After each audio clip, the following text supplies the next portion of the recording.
selamat sore. Menjelang sore, teman-teman di sini kami dari kelompok PJBL ingin mempresentasikan PPKN mengenai Undang-Undang Nomor 26 Tahun 2000. Nah, apa sih undang-undang ini berisikan apa? Nah, akan dijelaskan oleh Pak.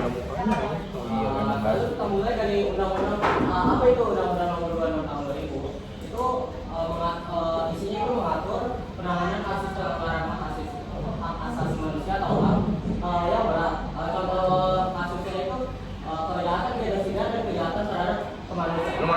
Beberapa kasus yang ditangani oleh atau sedang dalam proses penyelidikan itu meliputi peristiwa Timor Timur pada tahun 1999. Tanjung Priok 1994, Abe Pura tahun 2000, Kerusuhan Mei tahun 1998, dan peristiwa Cipali 1998 sampai 1999. Oke, jadi untuk kasus yang pertama kali ini dilanjut itu di sini ada kasus Kerusuhan Mei tahun 1998.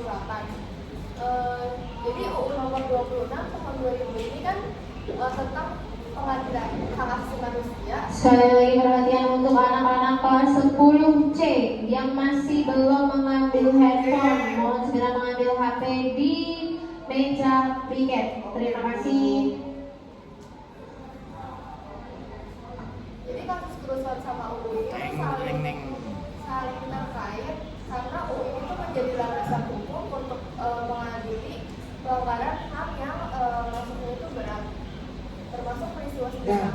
Tapi walaupun UU tersebut ada tuh, itu masih belum cukup untuk menuntas kasus kerusuhan itu, karena ada banyak faktor kayak keputusan politik, terus proses judicial juga dinilai berbelit-belit oleh keluarga korban dan beberapa aktivis.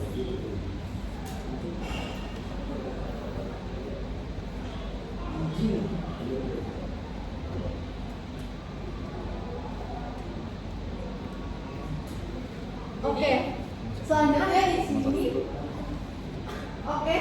di sini Undang-Undang Nomor 26 Tahun 2000 itu kan tadi menjelaskan tentang HAM. Nah, dari undang-undang ini dari undang-undang pasti kita membutuhkan penerapan ataupun pengimplementasian dalam kehidupan sehari-hari. Maka itu implementasi dalam undang-undang ini yang pertama adalah menjaga toleransi antar umat beragama, yaitu dengan mengutamakan nilai-nilai ketuhanan yang Maha Esa yang terdapat dalam Pancasila sila pertama. Terus selanjutnya adalah menjaga kerukunan di masyarakat. Jadi karena HAM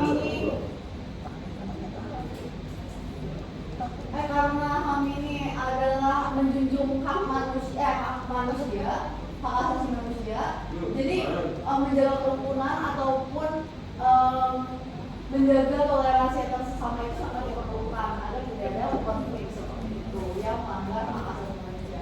Selanjutnya adalah menjunjung keadilan dan hak asasi manusia itu sendiri, yaitu adalah segala lima di mana ini seperti yang dijelaskan bahwa pada Undang-Undang Nomor 26 ini menjelaskan tentang ketegakan terhadap HAM gitu. Terus selanjutnya adalah mengutamakan unsur dan mufakat. Selanjutnya itu ada kesimpulan singkat. Jadi kesimpulan singkatnya itu di era sekarang itu kasus kerusuhan Mei tahun 1998 masih terbuka, tetapi belum pernah dibawa ke pengadilan. Hambatan utamanya itu karena tidak ada pengadilan HAM, karena DPR belum mengusulkannya. Akibatnya sampai hari ini belum ada pelaku yang dihukum dan korban masih menunggu keadilan. Sekian presentasi dari kami. Apakah ada pertanyaan?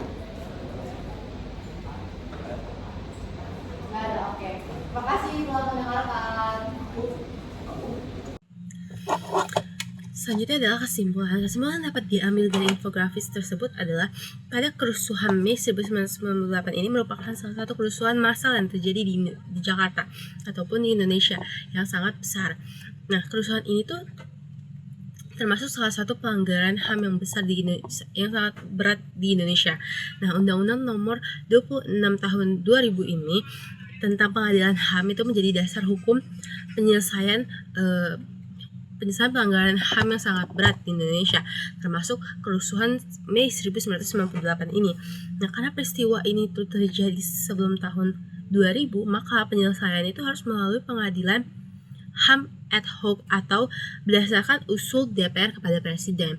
Namun hingga kini DPR itu belum mengusulkan pembentukan pengadilan HAM ad hoc, sehingga kasus tersebut belum tuntas secara hukum. Sekian, terima kasih.